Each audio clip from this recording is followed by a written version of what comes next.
अस्सलाम वालेकुम। इस वीडियो में मैं आपको बताऊंगा कि आपने अरे को बाय लूप किस तरह से आपने उसकी आउटपुट लेनी है। अब डेफिनेटली अगर आपके पास अरे है 100 इंडेक्स की तो आप 1 बाय 1 हर इंडेक्स को प्रिंट नहीं करवा सकते। तो हम लूप यूज़ करेंगे। जो हमने 100 लाइन्स ऑफ कोड में जो हमने काम करना है तो वो हमारा 2-3 लाइनों में काम हो जाएगा। तो फॉर लूप यूज़ करेंगे इस चीज़ के लिए। तो सबसे पहले मैं एक अरे बना लेता हूँ यहाँ पर ABC, और इस बार मैं उस अरे में लेता हूँ अरे का कीवर्ड, और यहाँ पर 1 2 3 4 5 तक मैं काउंटिंग रख लेता हूँ उस अरे में।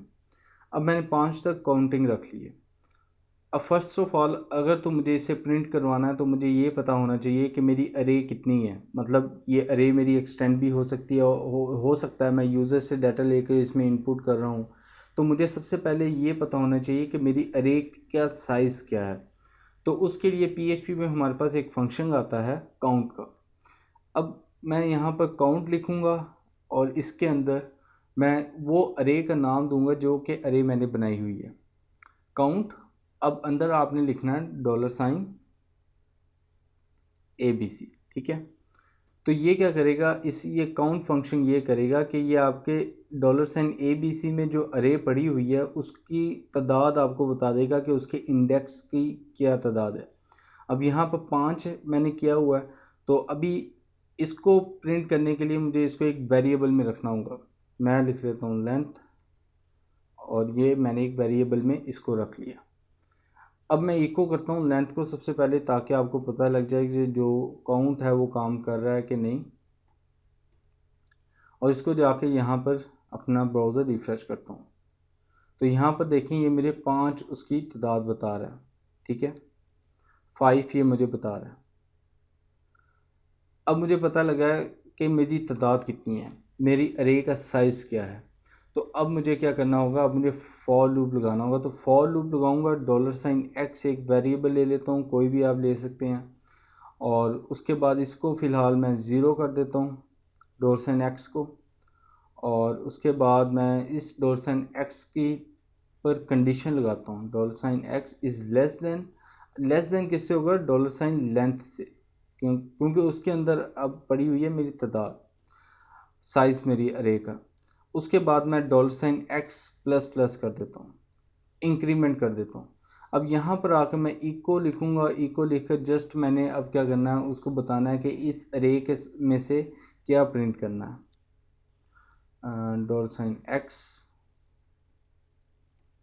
और फिर यहाँ पर अगर ब्रेक लाइन लगानी है तो उसके लिए भी आप कर सकते हैं अगर आपने करना है।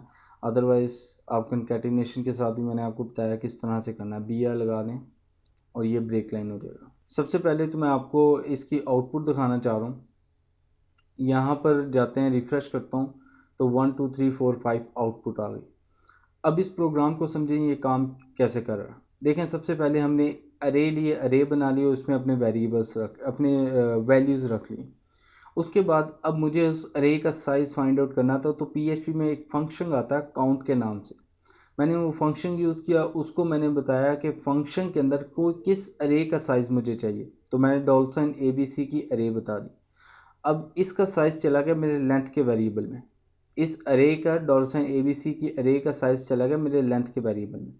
मैंने फॉर लूप लगाया, एक मैंने वेरिएबल लिया, उसको ज़ीरो के बराबर किया, और फिर मैंने कहा कि जो मेरा वेरिएबल x है, अब मैंने इसको ज़ीरो के बराबर क्यों किया, क्योंकि आपको पता है कि जो मेरा इंडेक्स है वो ज़ीरो से शुरू होता है। मैंने आपको पहले अपनी प्रीवियस वीडियोस में बताया कि अरे का इंडेक्स ज़ीरो से शुरू होता है, तो मुझे x ज़ीरो लेना पड़ा।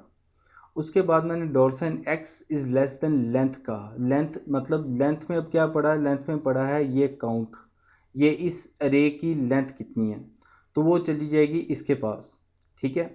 तो अब यहाँ पर मैंने जो कंडीशन लगाई वो लगाई लेस देन की। अब लेस देन की कंडीशन मैंने इसलिए लगाई क्योंकि मुझे पता है, मैंने जब आपको इको करके दिखाया लेंथ को तो वो साइज़ बता रहा था 5, लेकिन क्योंकि इंडेक्स मेरा 0 से स्टार्ट हुआ तो ये 5 की जो वैल्यू ये इंडेक्स नंबर 4 पर पड़ी है।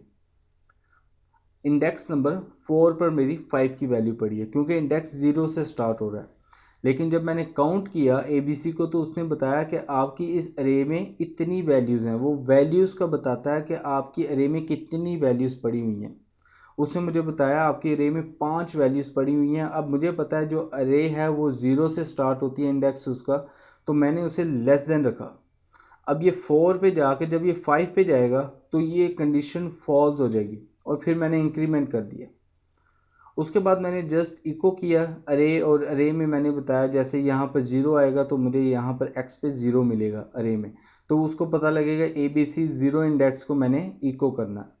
तो ये फंक्शन इस तरह से काम कर रहा है। होपफुली मैंने आपको बड़ी बारीकी से समझाया किस तरह से ये काम करता है, और उम्मीद करता हूँ आपको समझ आ गई होगी किस तरह से हम एक अरे को बाय लूप उसकी आउटपुट ले सकते हैं या फिर और एग्जीक्यूट कर सकते हैं अपने डिफरेंट काम के लिए। बेशक सर्चिंग के लिए है या फिर मैचिंग के लिए है, तो हम डिफरेंट ऑपरेशंस इसके ऊपर बाय लूप अप्लाई कर सकते हैं।